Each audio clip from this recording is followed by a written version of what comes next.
Hey, Glovelies, and welcome back to Glove Actually. I'm Courtney. I'm Hallie. I'm Melissa. And this week we are going to talk all about our local team, if you will, for Hallie and myself living in Florida. We are going to talk about the Tampa Bay Rays. But as always, if there's anything you guys want us to talk about here on the podcast, be sure to leave it in the comments and be sure to follow us on Instagram, TikTok, and subscribe to the Glove Actually podcast on Spotify and now Apple Podcasts. And be sure to turn on post notifications to stay in the loop whenever we post new episodes. All right, Glovelies, let's kick things off with our Pookies of the week. Melissa, who's your Pookie of the week? My Pookie of the week for this week is Orion Kirkering of the Philadelphia Phillies. I figured Orion could use a little bit of love. This episode's going to air a few weeks after we record this, but last week the Phillies lost to the Dodgers and were knocked out of the postseason when Orion made an error on the last play of the game. The game was tied 1-1 at the bottom of the 11th inning. All right, so the Dodgers were up to bat and the bases were loaded. Andy Pages was up to bat. He was 0-4 for the game, and Orion pitched, and Andy got a hit, and it went right back to Orion. And instead of making the safe throw to first, he threw a wild one to home and missed the catcher entirely. The Dodgers won in a walk-off win. And it was devastating to see Orion's reaction because he knew right away he had screwed up.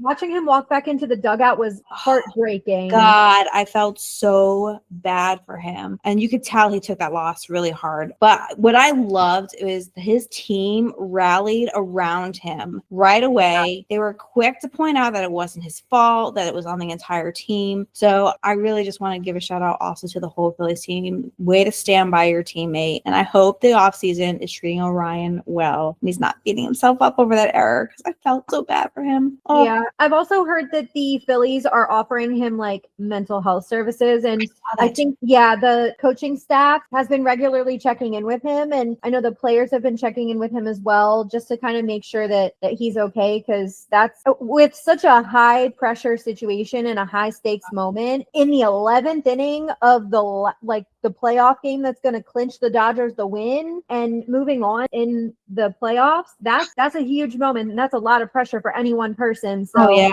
I really, again, just like you said, I applaud the Phillies for really looking out and protecting his mental health, because that's such an important and critical thing, especially for these athletes that are in these high pressure situations. Oh yeah, definitely. Yeah. I hope he's doing okay. For sure. Hallie, who's your Pookie of the week? My Pookie of the week is everyone whose team did not make it to the World Series. Oh my God. And I'm mostly talking about myself. Are you mostly talking about yourself? Yeah, I'm my own Pookie. You're your own Pookie. I didn't make it. The Twins didn't make it. The Rays didn't make it. Guess what? At this point, the Mariners didn't make it. So no, I really wanted the Mariners to go. Man, I felt so bad for Cal Raleigh last night too. Oh, when he cried, it made me cry. I know. I did not like to see it. I did think it was very funny.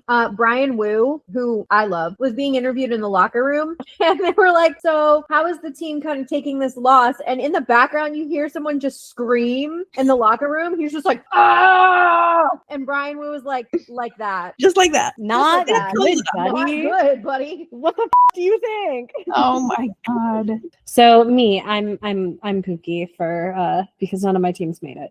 Okay, I can't wait to put that on our Instagram that you're your own Pookie. Yeah. Wow.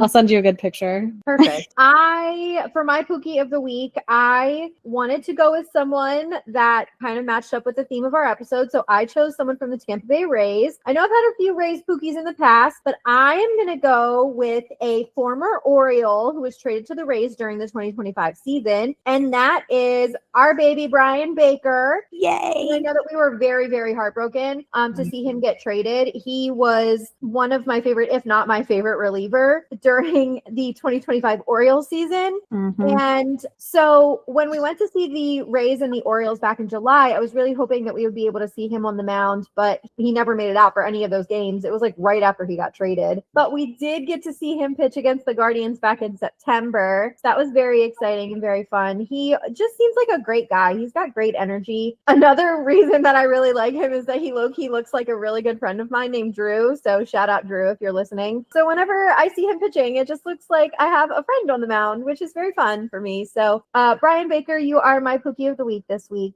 We love you and we miss you.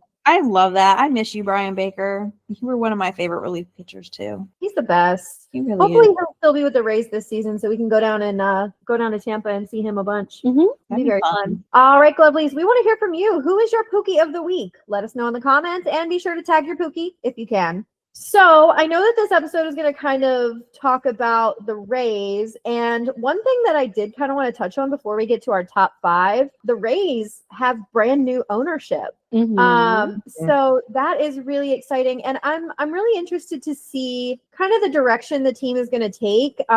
Stu Sternberg has been the main ownership of the Rays for, I want to say, the last decade or so, but now the new ownership group is led by a prominent Florida business executive named Patrick Zalupski, also led by co-chair Bill Cosgrove, Ken Babby, who completed the team purchase in late September 25. And the new ownership also includes former NBA and NCAA champion Shane Battier, who was also announced as a minority owner. So I think that's really fun. Whenever celebrities kind of get to kind of like put their stake in. This is so random. Travis Kelce actually just bought like ownership and stake In Cedar Point, right? in Cedar Point. Yes, I Who saw is that. now going to own Six Flags. That's crazy. Yeah, so that's really super fun. And so the new ownership's like priority immediate plans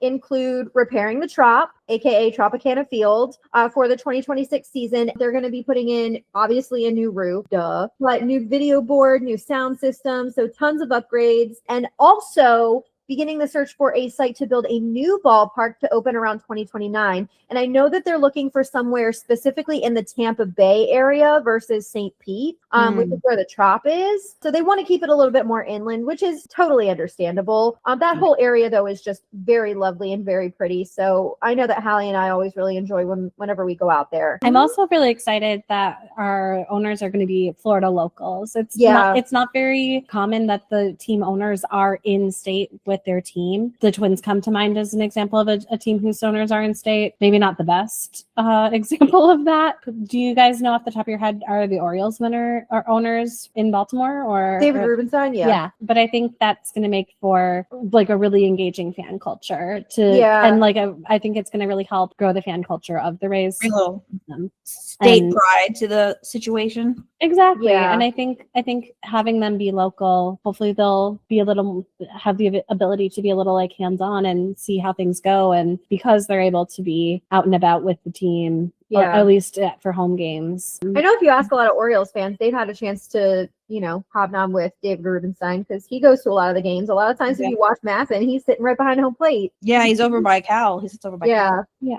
And I see they are also one of the teams that have never won a World Series. They certainly have not. I don't know. I would love for them to win a World Series. I think that would be very funny, very silly. However, I don't know if they have the talent budget to support such an ambition. I saw an infographic today that was listing all of the American League East teams and how recently they had been to a World Series. I saw that too. The Toronto Blue Jays are going this year. The Yankees were in it last year. The Red Sox, I think, was 2023. And then the Rays, the last time they went to a World Series was 2020. 2020, They certainly did, didn't they? The last time the Orioles went to a World Series was 1983. Damn, the Twins have been to a World Series more recently than the Orioles have. Yeah, I know. I don't want to talk about it. And like, as a lifelong like Twins fan, that's embarrassing, babe. Well, at least. Yep. Hey, we still love our team. I love my team. We love our teams. I think it's better when don't win a lot. That's how you know you got real fans. That's how you know. Yeah. Like, all right, moving on, Glovelies. Let's dive right into our top 5 of the week. This week, we are going to break down our top 5 favorite Tampa Bay Rays players. I don't know how you guys structured your list. I was just kind of going off of vibes and who I think is cool, not necessarily based on who has the best stats, but who has made the biggest impression on me and my heart. Who wants to start? I would love to. Yes, you go. You go. Okay. Go for it. So my number 5 is Short King Richie Palacios. He is the shortest member of the team, and for that reason, you are making my top 5 list. I'm looking at Hallie's list, and it says Richie Palacios in parentheses short with 6 exclamation points. Oh my goodness. I love it. You better not spoil the rest of my list, Courtney. I'm looking at yours. Oh my Oh god. my God. That is Right. too funny. Melissa, who's your number 5? Because I wanted to make sure, I wanted to get myself organized. Fair. I was about to say I'm organized for once in my life, but I certainly am not today. Melissa, who's your number 5? All right. So for the record, since I don't know that much about Tampa Bay, I will be ranking mine based on whether or not they were an Oriole and then the level of attractiveness. So Oh, perfect.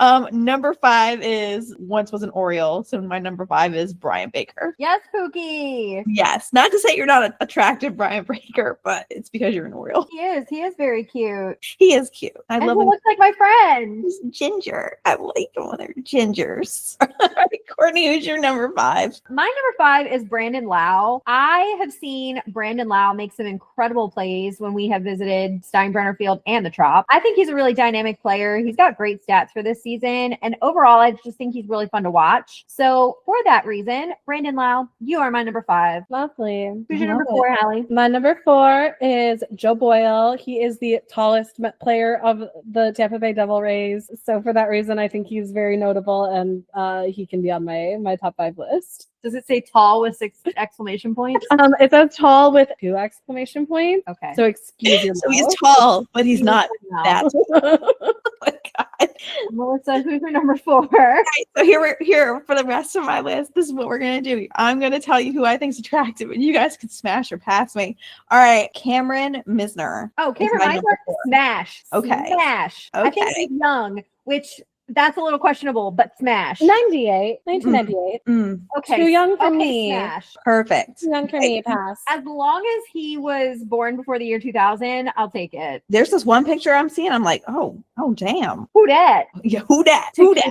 To keep it fair for everybody, using his official portrait for his roster photo, it's a pass for me. Nah, Really? that's smash. Yeah. See, you gotta look at more than just those, though. No, I if your roster picture does not speak to me, that doesn't speak to me. That's kind of like saying that your middle school yearbook picture is the picture that you're gonna base it off of, though. Fine, yeah. If I'm like, yeah, like if it's a long-term situation and I might have your child, I want to see what that child might look like. Show me a picture of you as a baby. It's ugly. With the braces and the acne, show it to me. I gotta see No. everything. That's You so know what? funny. Braces and acne you can grow out of, but like if That's you look, if you have a dumb idiot little kid face. Dumb idiot little kid face. Yeah, I had a dumb idiot little kid face. So like I'm speaking from experience. I love it. All right, Courtney, what's your number 4? My number 4 is Chandler Simpson. I think he's a truly dynamic player. He is one of those guys that you can throw onto pinch run, and he's so fast. He stole a bunch of bases this season. And then for whatever reason, they sent him back down to AAA after he was doing really, really well after they brought him up for his debut, which I thought was crazy. I hate it when So they do that shit. yeah, Chandler Simpson, they could never make me hate you, baby. Just the way they did this to Trevor Rogers. Like, where are you sending him? He just did Legitimately, good. what are you doing? Hallie, who's your number 3? My number 3 is a favorite. Is he the most medium height on the team? He is an average height for the team. Now that you say that. Oh my god. He gets 1 exclamation point. Like average meaning like there are a lot of other players his height. So are we talking mean, median, or mode? Oh my god. Mode, yes, but it is Jake Mangum. Oh yeah, he's got one of my favorite walk-up songs. Yeah, Yes. and that's part of why I picked him for number 3. Yeah, whenever he goes up to that.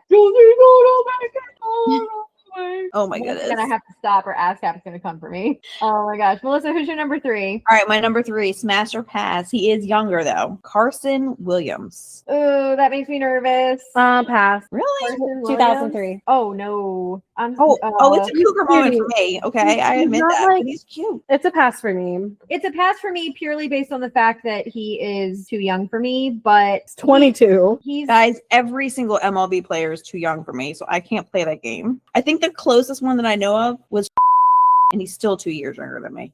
You're I am. I don't believe you. I am. And I will be older next month.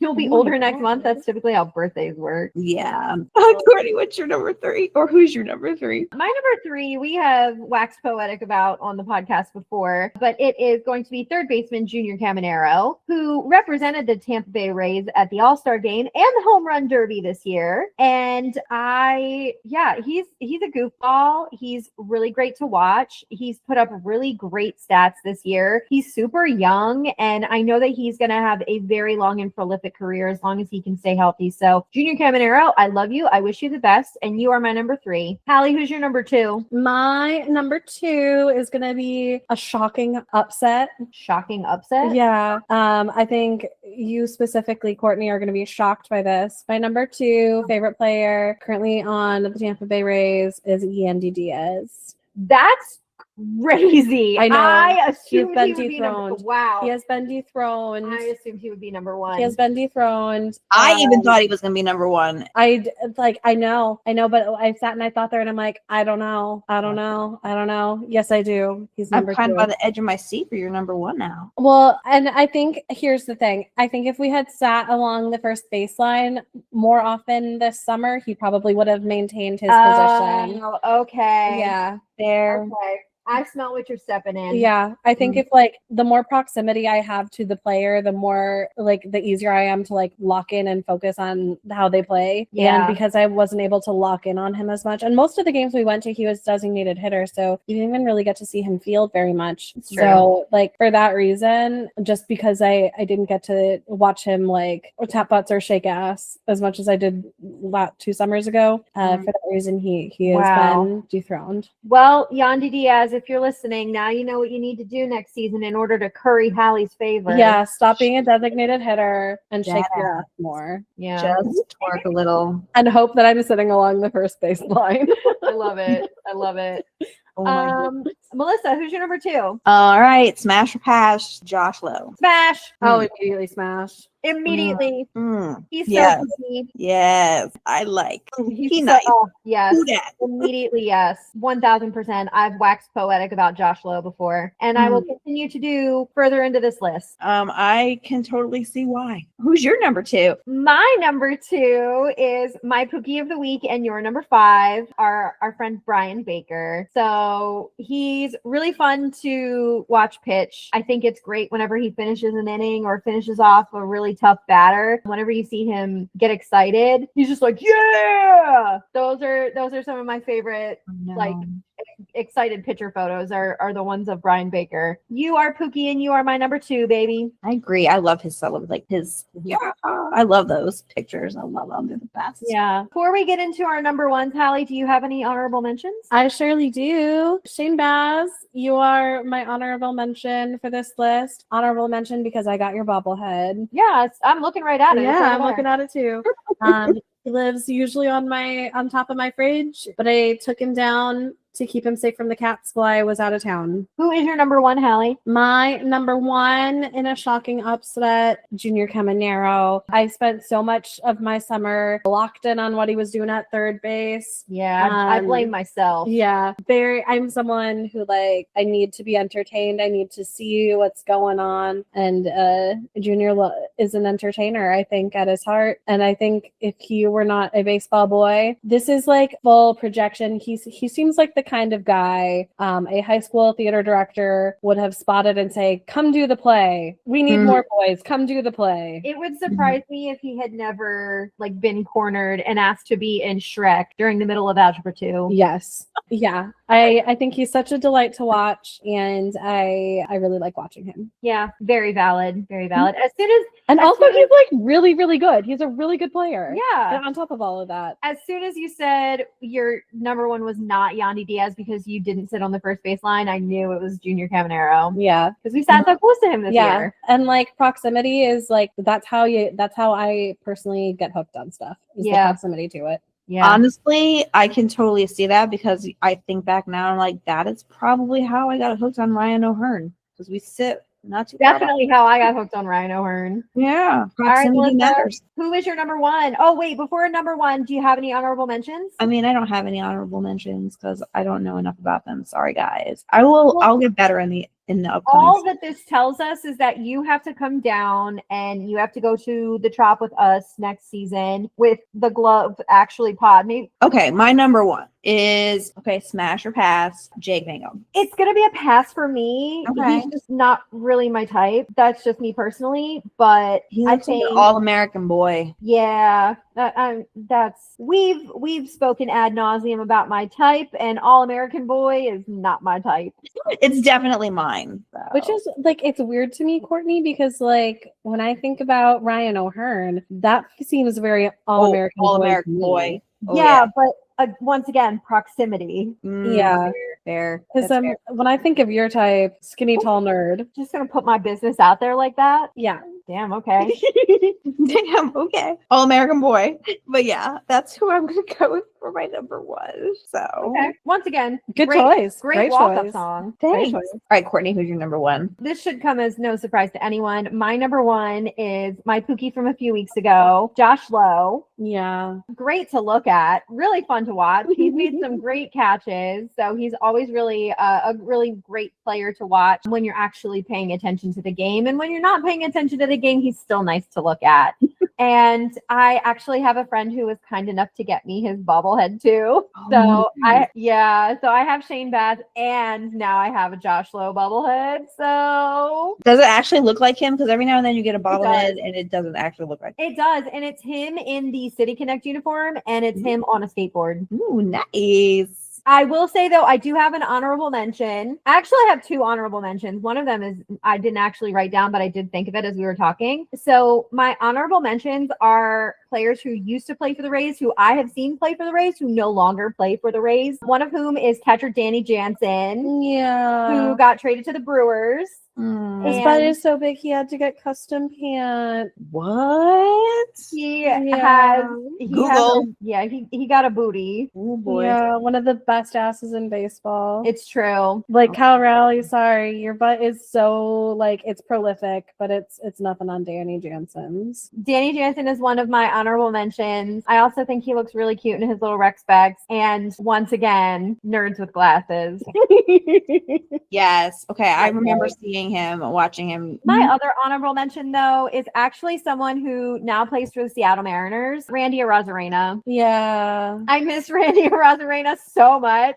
Randy Arozarena, in addition to Danny Jansen, you guys are my honorable mentions. But Josh Lowe tops my list this week. All right, Lovelies, do you have any thoughts about our top fives for the week? Who is your favorite Tampa Bay Rays player? Be sure to let us know in the comments. All right, Lovelies, before we wrap up, we are going to leave you with some recommended media for this week, brought to you by our very own No Regrets reader. Take it away, Melissa. All right, so this week we are going to talk about a movie that proves age is not a factor when it comes to pursuing your dreams. And we're talking about The Rookie. All right, so it is based on a true story, and I will give you a little bit I did some fact checking, so we'll talk about that towards the end here.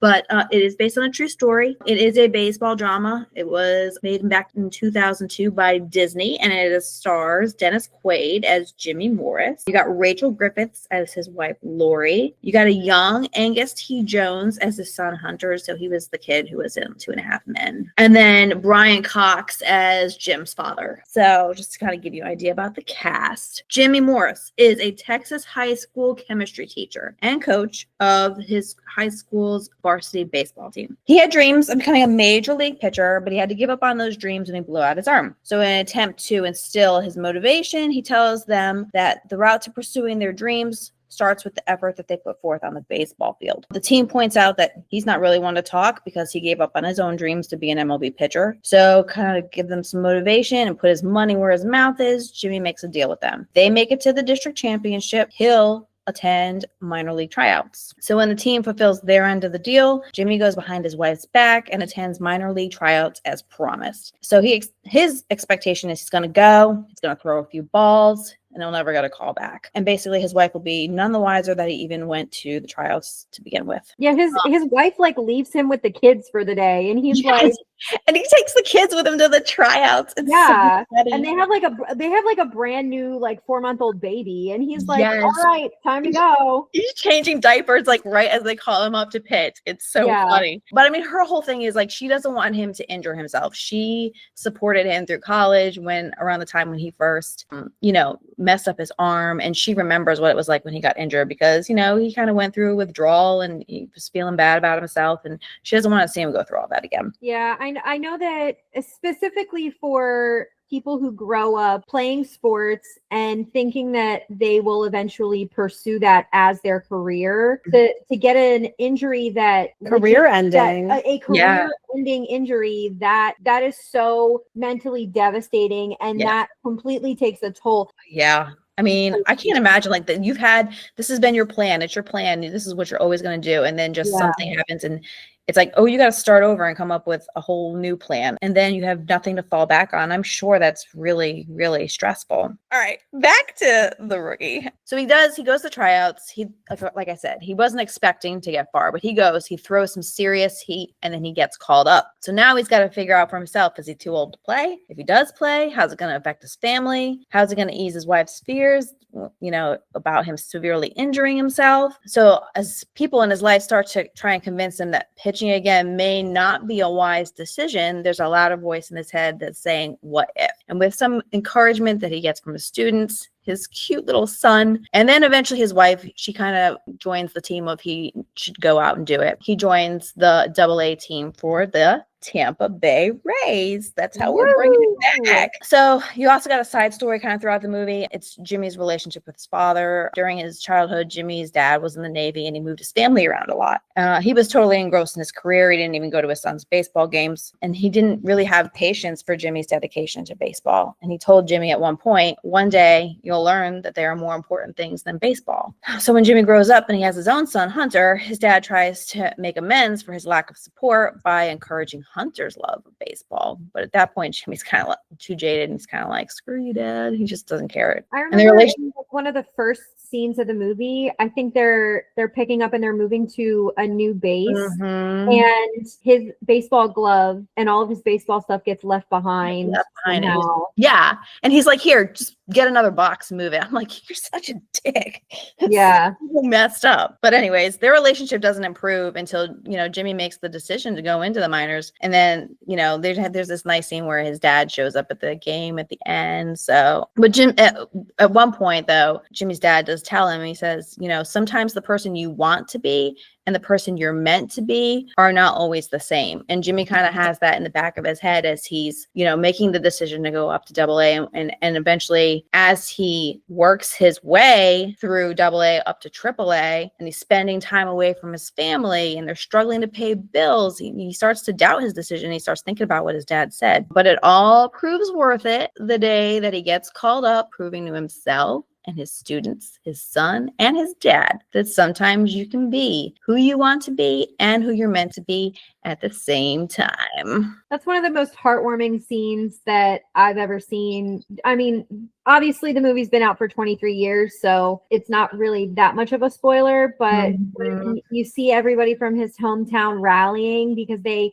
find out that not only is he going to make his major league debut, but the stadium where he's making his major league debut is not far from where they all live. Yeah, the Rays are they're visiting at the Ranger Stadium in Arlington. Yes. So they're all able to go and see him too. It's such like just this scene where, he steps out and then his wife is there and she calls him. She's like, Jimmy Morris.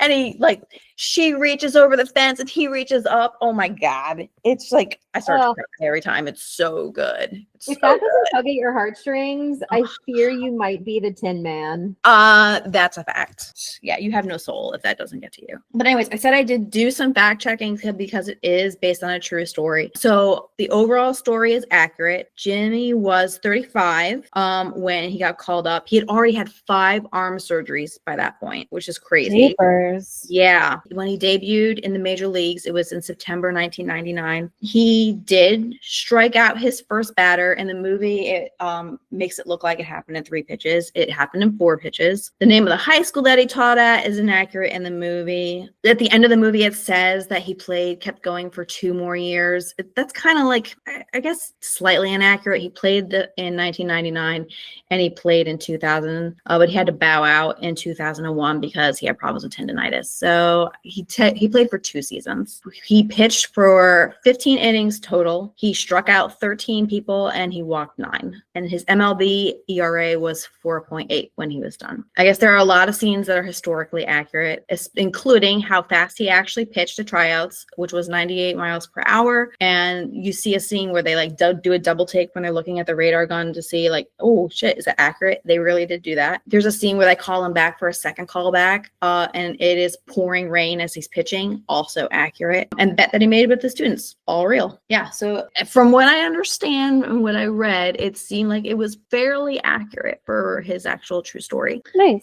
Yeah. But anyways, like I said, it's it's about wanting more and having the motivation to achieve more, no matter the obstacles in your way. And the other nice thing is it's about encouraging others to do their best and achieve their dreams, which is a basic foundation of teamwork. So, and this movie provides clear examples of that, what that can do for you with baseball and in real life, both when you have support and when you lack the support, and how that can help you be successful. That's The Rookie. I love it. Rookie. So good. Well, thank you very much, Melissa, for that recommendation. And if our listeners want to reach out to you to talk about this recommendation or to make recommendations of their own, where can they find you? They can find me on Instagram and Facebook at no_regrets_reader. Hit me up and give me recommendations. People are actually starting to give me recommendations now. I'm super excited. Woo! Feature some of those in upcoming episodes. So, hit me up. I do love the Rex. All right. Well, Glovelies, that's going to do it for this episode of Glove Actually. Thank you all so much for listening. Be sure to follow us on Instagram, TikTok, and subscribe to the Glove Actually podcast on Spotify and Apple Podcasts. And be sure to turn on post notifications to stay in the loop when we post new episodes. So before we sign off, what are you guys looking forward to most in this week in the world of baseball? Who do you hope has fun this week? Well, the World Series is coming up, and I am very much looking forward to a fully closed out season of baseball. And I'm really looking forward to getting to goof around in the off season. So who I hope has fun in baseball is me specifically, just like how I'm my own Pookie. Wow. Oh my God, I love it so much. Melissa, who do you have has fun this week? Oh man. All right. So when this airs, it will be a few days before Gunnar Henderson's wedding, guys. Oh my God. I didn't know that. Yes, he's getting married on November 15th, the day before my birthday. Oh my God. Yes. So I hope that Gunnar has an amazing weekend, and I hope that they post some pictures because I'm dying to see which other Orioles are going to be at the wedding. And there's going to be some shenanigans at that wedding. So I really hope they post some pictures so we can see it. For sure. Courtney, who's your help has fun? Yeah. I hope everyone who works at or has worked at a ballpark has fun this week. Just to tie it back into our Tampa Bay Rays theme. Whenever we visited Steinbrenner or the Trop, there's always a few ushers who made our experience extremely memorable. So shout out Scott and shout out Trish. And I always have really great experiences with the folks at Oriole Park at Camden Yards. And let's not forget that it's also the off season for them as well. So I hope you all are having a great off season. We will see you for the 2026 season. And I hope you all have fun this week. I love it. Ooh, can I give a shout out to my usher too on the Oriole side? Yes, of course. Yes. Braden, section 22. I hope you have fun this week too. We miss you in the off season. So good. I can't wait to see all of our friends when we go back. I know. All right. Well, this has been Glove Actually. I'm Courtney. I'm Hallie. And I'm Melissa. Thank you so much for joining us today. Have a great week, Glovelies. And as always, be kind, keep it cute, and stay glovely.